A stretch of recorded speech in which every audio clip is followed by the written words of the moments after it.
बचपन की बात बता रहा हूं, बहुत बचपन में मैं नाच में गया था। मैं भी एक बूढ़ा बाबा को देखा, नाच में चला गया और नाच में सामने जाकर के बैठ गया और उसको नींद आवे तो बार बार गर्दन झुके।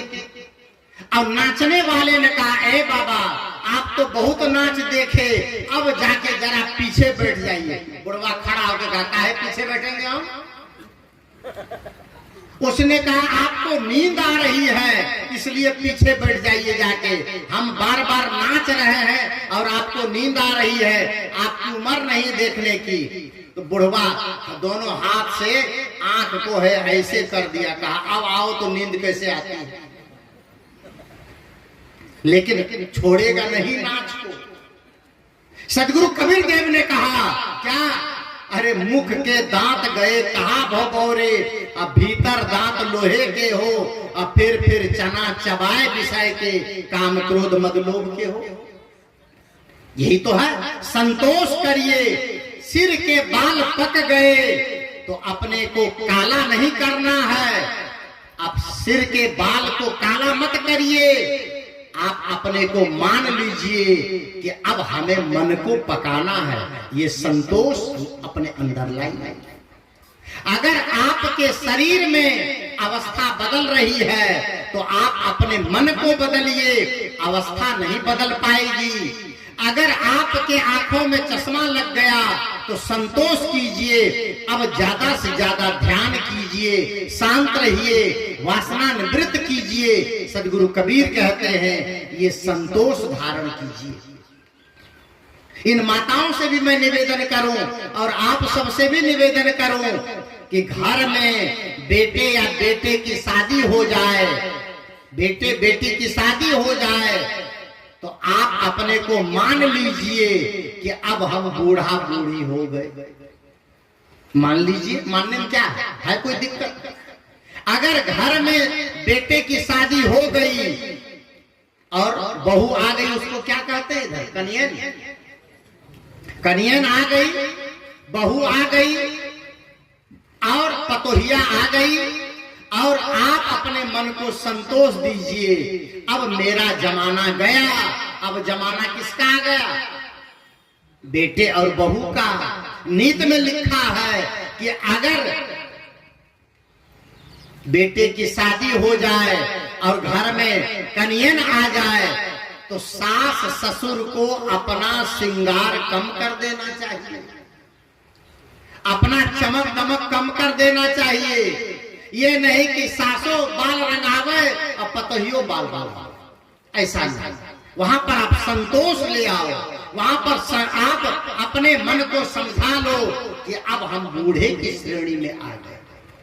और आप अगर बूढ़ा नहीं मानोगे अपने को, बूढ़ी नहीं मानोगे अपने को, तो आपकी कन्यन बोलेगी, आपके सामने तो कहेगी कन्यन, मम्मी जी, माँ जी, और नैहर में जाके कहेगी, बुढ़िया हमरा जवाने लगे,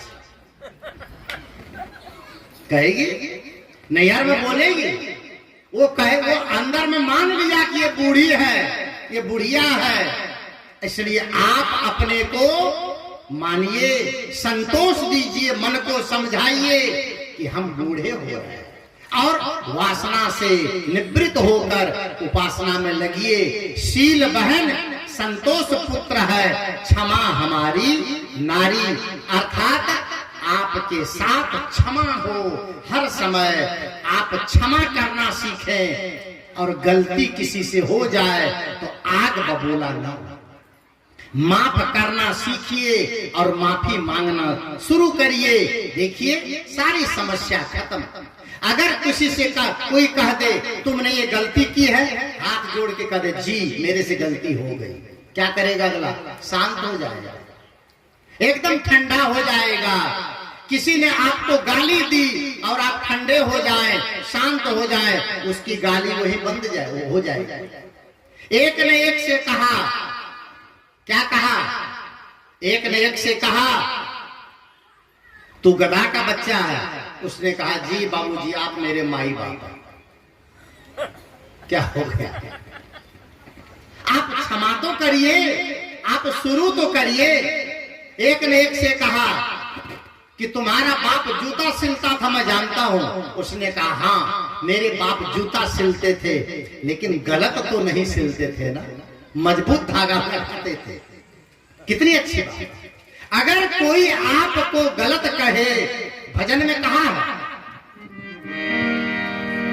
कोई तुम्हें बुरा कहे तू सुन कर क्षमा, कोई तुम्हें बुरा कहे तू सुन कर क्षमा, कोई तुम्हें बुरा कहे तू सुन कर क्षमा।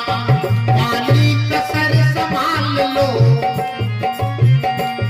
पानी कसर संभाल लो, वाणी कसल संभाल लो, बस हो गया भजन, आदत बुरी सुधार लो, बस हो गया भजन, आदत बुरी सुधार लो, बस हो गया भजन। मन की तरंग मार लो, मन की तरंग मार लो, बस हो गया भजन, आदत बुरी सुधार लो, बस हो गया भजन, आदत बुरी सुधार लो, बस हो गया भजन। क्षमा बड़न को चाहिए, छोटन को उत्पात, और काह विष्णु की घट गई जो भृगुमारी लात। इसलिए क्षमा हमारी नारी। सदगुरु कबीर कहते हैं, कोई तुम्हें बुरा कहे तो सुन कर क्षमा, वाणी का सर संभाल ले, बस हो गया भजन।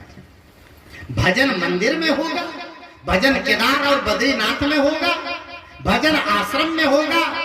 अरे आश्रम में तो होगा, मंदिर में तो होगा, आसन पर होगा, लेकिन आप अपने कार्य क्षेत्र को भी भजन के स्थल बनाइए। आगे सदगुरु कहते हैं, ये तो हो गया सुंदर परिवार, सुख देने वाला परिवार। और आगे सदगुरु कहते हैं, हम समय कौन बड़ा परिवार है, हम समय कौन बड़ा परिवार, कौन बड़ा परिवार है, हम सब कौन बड़ा परिवार।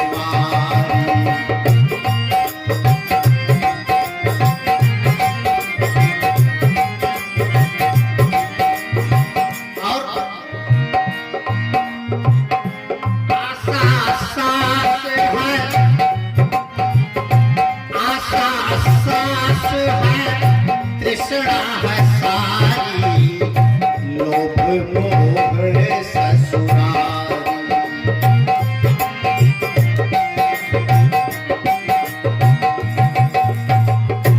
आशा सासु है, तृष्णा है सारी, लोभ मोह ससुरारी।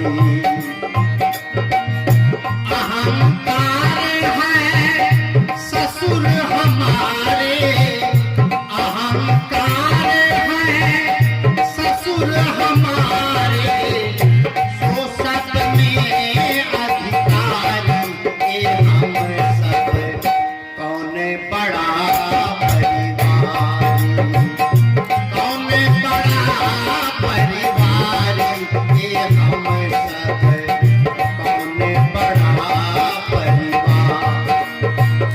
अहंकार है ससुर हमारे, अहंकार है ससुर हमारे, सोसत में अधिकारी, ये हम सब कौन बड़ा परिवार, कौन बड़ा परिवार, ये हम सब कौन बड़ा परिवार।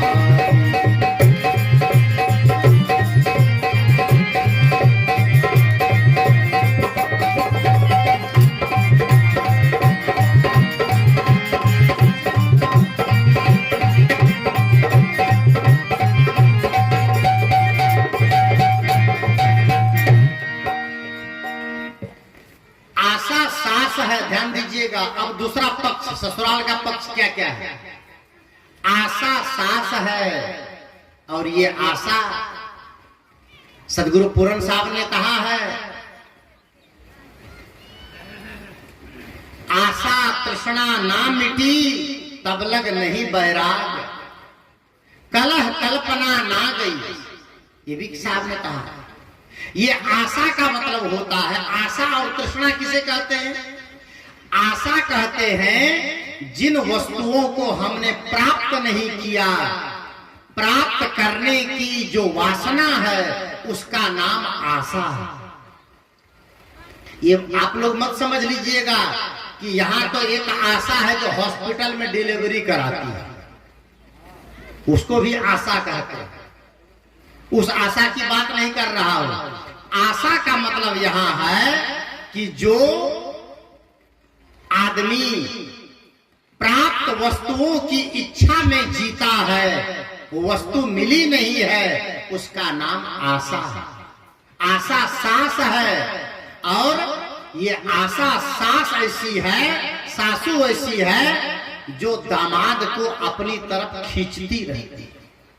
बाहर भी कितनी ऐसी सास होती है जो अपने दामाद को उसके माता पिता से तोड़ती है, और दामाद को तोड़ तोड़ करके उसके माँ बाप से अलग करती है। तो याद रखना, जो सास अपने दामाद को उसके माँ बाप से अलग करती है, एक दिन उसका बेटा भी उससे अलग होकर अपने सास के पक्ष में चला जाएगा। तब आप खून के आंसू रोओगे। अब कितने दामाद भी इतने नासमझ होते हैं कि जाते हैं ससुराल, तो नीत में लिखा है कि दामाद अगर ससुराल जाए तो एक दिन से ज्यादा ससुराल में नहीं रहना चाहिए। एक दिन से ज्यादा नहीं रहना चाहिए। अगर एक दिन से ज्यादा रहोगे तो आपकी इज्जत कम होने लग जाएगी, मर्यादा कम होने लग जाएगी। अब कितने सास कहते हैं कि दुल्हा जी, दामाद जी, अब ज्यादा से ज्यादा आप यही रहिए, आप उसके घर को तोड़ रही हैं। और एक तो भोला दूल्हा गया ससुराल और रहने लगा ससुराल में, 1 महीना रह गया तो उसका ससुर अपनी पत्नी से कहता है कि ये दुल्हवा जा नहीं रहा है अपना घर। तो सास कहती है तो दुल्हा नहीं जा रहा है तो हम क्या करें? तो ससुर कहता है कै गो सब्जी बनाती है उसके लिए रोज? कहा 4 गो। कहा सब्जी 1 गो करो, सब्जी 1 बनाओ, अब सब्जी कम करो। बहुत सब्जी खिलाती है तो जाने का नाम नहीं ले रहा। 1 सब्जी बनाओ। 1 सब्जी बनाने लग गई, फिर नहीं गया 15 दिन। फिर अंत में पति ने कहा सब्जी बंद कर दो, दाल भात दो केवल इसको, अपने आप जाएगा अपना घर। दाल भात देने लगे तो एक दिन सास कहती है कि दुल्हा जी सब्जी तो बड़ी महंगी हो गई, भाते दाल है। तो दुल्हवा कहता भात दाल कम है, भाते दाल पर गुजर हो जाए, भात दाल कम है। एक दिन पति पत्नी दोनों ने मिलकर सोचा ये हिलने वाला नहीं है, कुछ ऐसी बात कही जाए। एक दिन भोजन करके लेटा हुआ था और ससुर कहता है दामाद जी अभी अभी मुझे पता चला कि आपके गांव में आग लग गई है, अब गर्मी का दिन है तो पता नहीं आपके घर में भी नुकसान हो गया होगा, तो जाकर के वहां देखना चाहिए आपको। तो दुल्हवा कहता है बाबूजी जब गांव में आग लग गई तो हमारा घर थोड़ी बचा होगा, वो भी जल गया होगा। और जब घर जलिए गया तो वहां जाके क्या करेंगे? अब यही हमारा घर, अब हिलेगा हो। अब ऐसा दामाद अगर किसी को मिल जाए तो समझ लो कि उसका तो भट्ठे खराब। इसलिए दामाद को ससुराल में एक दिन से ज्यादा नहीं रहना चाहिए। और कहा साफ कहते आशा सास तृष्णा है साली। ये तृष्णा, ये नई नई इच्छा जो होती रहती है, ये खा लो, ये खा लो, ये पहन लो, ये देख लो, वहां चला जाओ, वहां कर लो, ये तृष्णा मिटती नहीं है।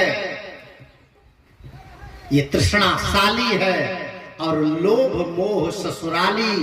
ससुराल क्या है? ये लोभ और मोह ससुराल, महामोह, मोह। इस मोह में आकंठ डूबा है।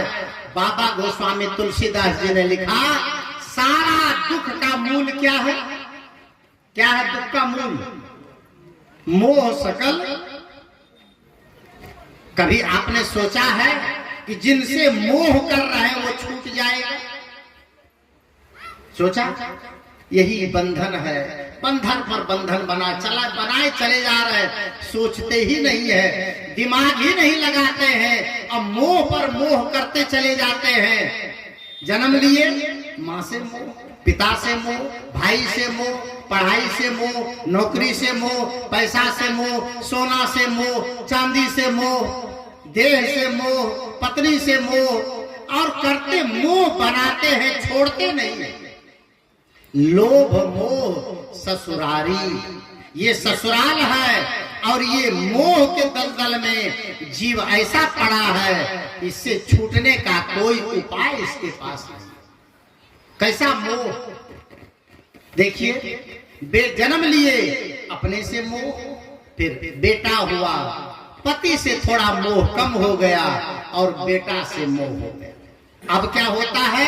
मोह देखिए, कितने लोग कहते हैं पत्नी से तो हमको नहीं बनता है, लेकिन यही दो ठो बुतरू हो गया है ना, इसी के मोह में हम इसके साथ निभा रहे हैं।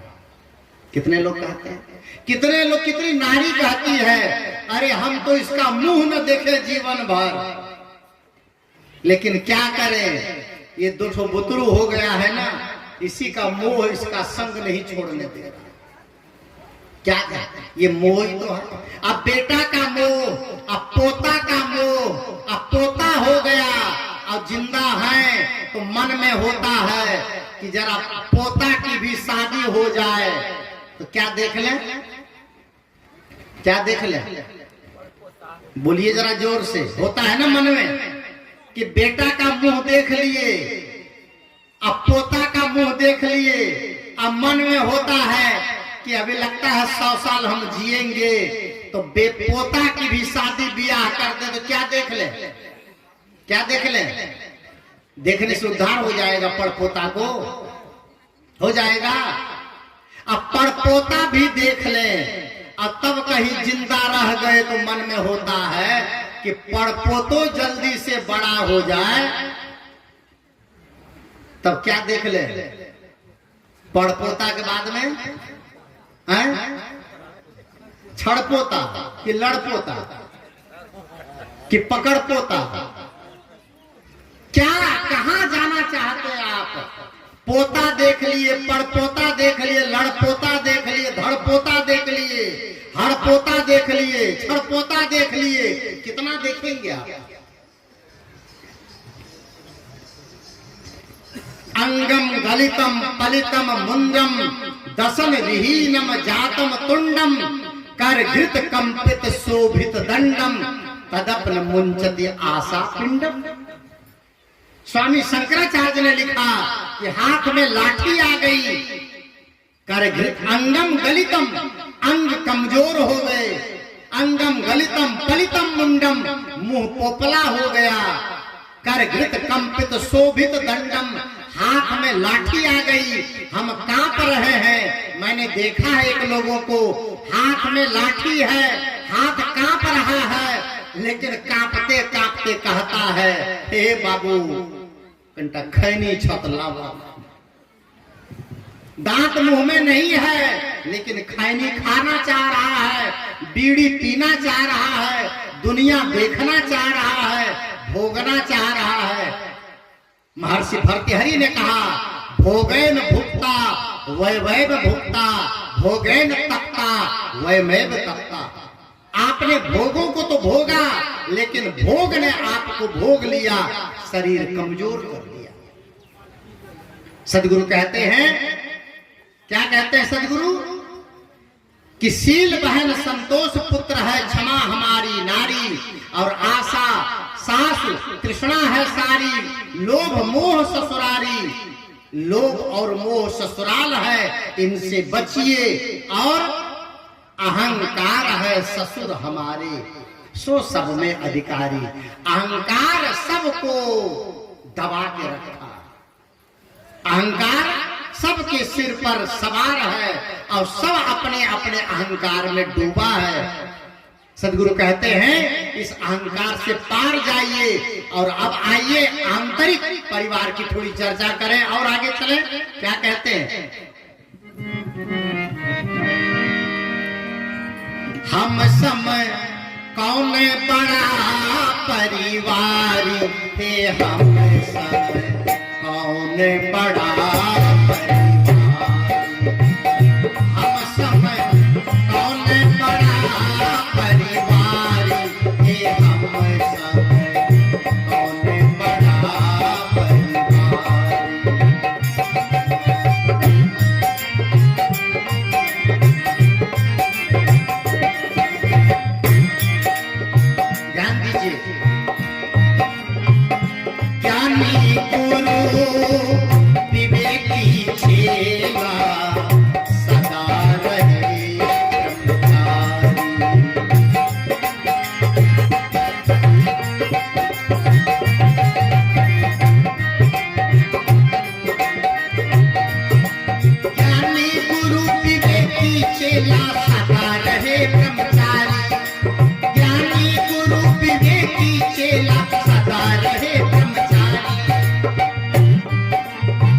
विवेकी चेला, सदा रहे ब्रह्मचारी। गुरु करे तो ज्ञानी गुरु करे, नहीं तो आंधर गुरु और बहिर चेला। होए नरक में क्या होगा? ठेला ठेला। गुरु ज्ञानी, गुरु विवेकी चेला। इसीलिए सदगुरु कबीर साहब ने कहा है, जाका गुरु है आंधरा और चेला काह कराए, और अंधे अंधा पे लिया दो कूप पर।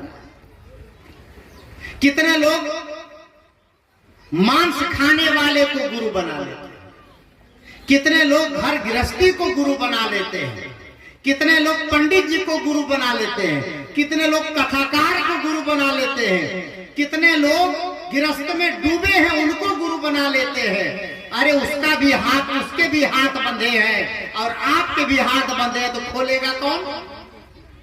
इसलिए ज्ञानी गुरु और विवेकी चेला और सदा रहे ब्रह्मचारी, और काम क्रोध दो चोर बसत है, उनका डर बहुत भारी। अंदर में जो दो चोर बसते हैं, काम और क्रोध, इन दोनों चोर को निकालने वाले गुरु करिए तो गुरु सफल है, नहीं तो गुरु केवल औपचारिकता। अंत में सदगुरु कबीर कहते हैं, हम समय कौन बड़ा परिवार, ए हम सब कौन बड़ा परिवार, कौन बड़ा परिवार, ए हम सब कौन बड़ा परिवार।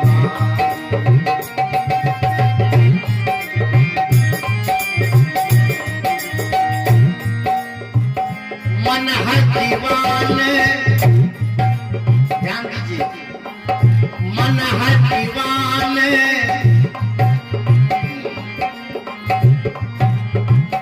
मन है दीवान, सूरत है राजा,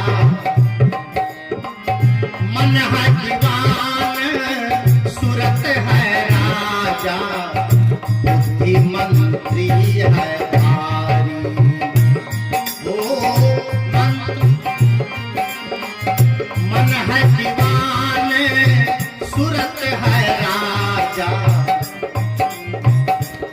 बुद्धि मंत्री है भारी, ये भारी बुद्धि मंत्री है भारी। सत्य धर्म की बसो नगरिया, सत्य धर्म की, ओ सत्य धर्म की बसो नगरिया, सत्य धर्म की बसो नगरिया। कहत कबीर पुकारी, ये हम सब बड़ा सत्य धर्म की बसो नगरिया, हो सत्य धर्म की बसो नगरिया।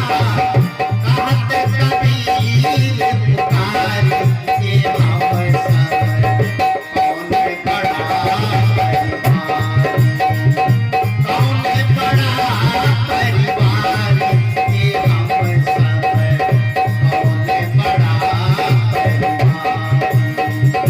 कौन बड़ा हो, कौन बड़ा परिवार, ये हम सब कौन बड़ा परिवार, कौन बड़ा परिवार।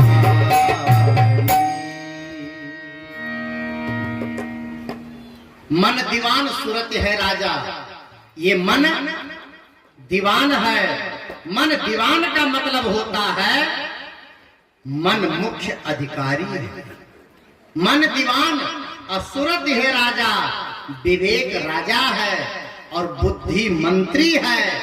अगर आप इन सब को समझ लें, आप अपनी मंत्री को सुंदर बना लें और राज्य का राजा सुंदर बन जाए और दीवान सुंदर बन जाए, उस राज्य में कोई दुख रहेगा? सदगुरु कबीर कहते हैं कि मन दीवान सूरत ये राजा, बुद्धि मंत्री है भारी और सत्य धर्म की बसो नगरिया। कहत कबीर पुकारी।